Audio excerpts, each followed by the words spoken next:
सीतापुर गांव में रेवती नाम की औरत अपने दो बेटे अरुण और वरुण के साथ रहती थी। उन दोनों की शादी हो चुकी थी। रेवती की बड़ी बहू सोनाली बहुत ही पढ़ी लिखी थी, लेकिन उसकी छोटी बहू चारू ने कोई पढ़ाई नहीं की हुई थी। सोनाली चारू को हमेशा ही ताने मारती रहती और उसे उसके अनपढ़ होने का एहसास दिलाती रहती। चारू, कल मेरी कुछ दोस्त आएंगी घर पर। अच्छा भाभी, तो क्या तैयारी करनी है उनके लिए? हाँ, मुझे बाजार से सामान भी मंगाना है। एक काम करती हूँ, ऑर्डर कर देती हूँ। ऑर्डर? अरे मैं ले आती हूँ ना भाभी मार्केट से, आप मुझे बता दीजिए। अरे आजकल मोबाइल से सब ऑर्डर हो जाता है। क्या चारू, तुम्हें इतना भी नहीं पता? नहीं भाभी, पर आप सिखाओगी तो मैं सीख जाऊंगी।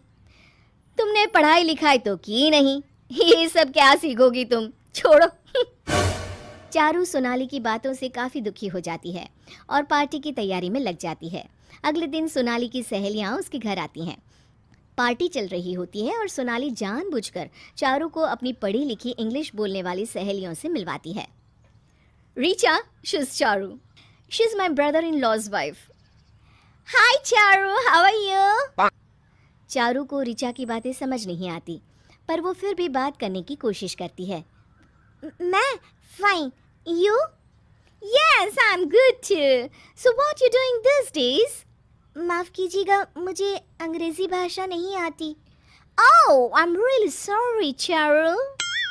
सोनाली को चारू की बेइज्जती होते देख बहुत अच्छा लग रहा होता है, पर चारू को बहुत ही शर्मिंदगी महसूस होती है। किचन में चारू बहुत उदास खड़ी होती है, तभी उसकी सास रेवती उसके पास आती है। क्या हुआ बहू, तू इतनी उदास क्यों खड़ी है? कुछ नहीं मम्मी जी, वो सोनाली भाभी की पार्टी चल रही है ना बाहर, मुझे समझ ही नहीं आ रहा कि किससे क्या बात करूं। अरे बहू, इसमें समझ ना आने वाली बात क्या है? चलो हम दोनों चलते हैं, इससे तुम्हें बुरा भी नहीं लगेगा। नहीं माँ जी, रहने दीजिए, सोनाली भाभी को शर्मिंदा होना पड़ेगा मेरी वजह से। चारू वहाँ से चली जाती है। अरुण और सोनाली के बीच झगड़ा हो जाता है।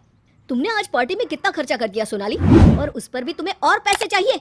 देखो, मुझे ज्यादा ताने मारने की जरूरत नहीं है, मैं नौकरी करती हूँ, समझे? वो तो मेरे पैसे खत्म हो गए हैं, इसलिए तुमसे मांग रही हूँ। हाँ, तो कौन सा वो पैसे किसी काम आए हैं?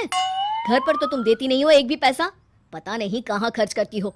तुमसे अच्छी तो चारू है, कम से कम वरुण का ऐसा खर्चा तो नहीं कराती। अरुण और सोनाली इतना तेज लड़ रहे होते हैं कि उनकी आवाज़ बाहर तक आ रही होती है। चारू वहाँ साफ सफाई कर रही होती है।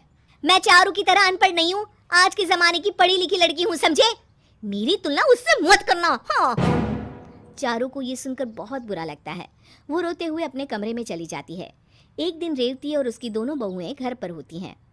बड़े दिन हुए पकोड़े खाए, आज बहुओं को अपने हाथों के पकोड़े बनाकर खिलाती हूँ। रेवती जैसे ही कढ़ाई में पकोड़े डालती है, थोड़ा सा तेल उसके हाथ पर गिर जाता है और वो ज़ोर से चिल्लाने लगती है। तभी चारू और सोनाली रसोई में आ जाते हैं। सोनाली को समझ नहीं आता कि क्या करे, पर चारू जल्दी से फ्रिज से ठंडा पानी निकालती है और रेवती के हाथ पर डालने लगती है। मम्मी जी, ये हाथ को आप सीधा रखिए, मैं पानी डाल रही हूँ। अरे ये क्या कर रही हो तुम?